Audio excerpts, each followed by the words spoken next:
ဟုတ်ကဲ့မင်္ဂလာပါ Viber အကောင့်ဖွင့်လိုက်တဲ့အချိန်မှာ Viber အသစ်ပြန်လျှောက်တဲ့အချိန်မှာအရင်ပြောခဲ့တဲ့စာတွေပြန်မပါတာကိုပြန်ပါအောင်လုပ်တဲ့နေပေါ့နော် Okay Viber backup ပေါ့နော် Okay အဲ့ဒါဘာလဲဆိုတော့ကျွန်တော်တို့ကဥမာပေါ့ကျွန်တော်ကဖုန်းတစ်လုံးနဲ့တစ်လုံးအပြောင်းလဲလောက်ထားပဲဖြစ်ဖြစ်ပေါ့နော်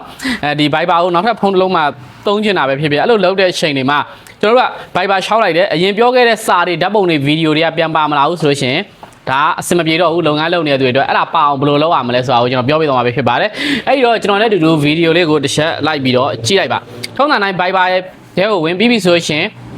Viber ရဲ့ setting ထဲကိုဝင်မယ်ပေါ့နော်ကျွန်တော်အခုပြထားတဲ့ဒီ setting ဆိုတဲ့ကောင်လေးကိုလည်းလေးနဲ့တစ်ချက်ထောက်ပေးလိုက်ပါ Okay Viber setting ဆိုတာလေးကိုတစ်ချက်ဝင်ပြီးသွားပြီဆိုလို့ရှင်သူကဒီလိုလေးထပ်ပြီးတော့ပေါ်လာပါလိမ့်မယ်ဒီနေရာမှာတော့သူက Viber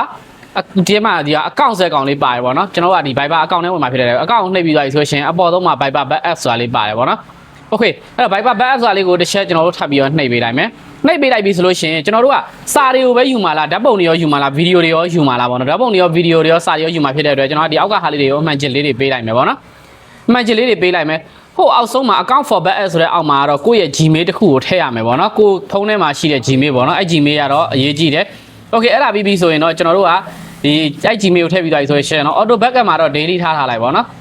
backup using မှာလည်းကျွန်တော်တို့ Wi-Fi နဲ့ mobile data ထည့်ပြီးပြီဆိုရင် backup now ဆိုတာလေးကိုတစ်ချက်နှိပ်ပေးလိုက်ပါ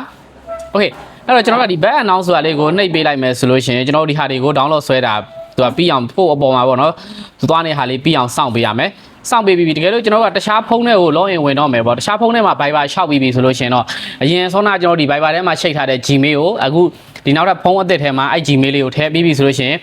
Viber အကောင့်ကိုဖွင့်ပြီးသွားပြီဆိုရင်ဒီမှာ restore ဆိုတဲ့ကောင်လေးကိုနှိပ်ပေးလိုက်ပေါ့နော်ဒီမှာပြထားတဲ့ restore တဲ့ကောင်လေးကိုနှိပ်ပေးလိုက်မယ်ဆိုလို့ရှိရင်အဲ့ဒီစာတွေကအကုန်ပြန်ပါလာပြီပဲဖြစ်ပါတယ် Okay ပါဒါဆိုလို့ရှိရင်တော့ကျွန်တော်တို့ Viber မှာအရင်ကပြောခဲ့တဲ့စာတွေဓာတ်ပုံတွေဗီဒီယိုတွေအကုန်လုံးကဒီဘက်ဖုန်းထဲကို auto ပြန်ရောက်လာမှာပဲဖြစ်ပါတယ်ကျွန်တော်က download လေးဆွဲတဲ့အချိန်လေးကိုလည်းနည်းနည်းစောင့်ရမယ်ပေါ့နော်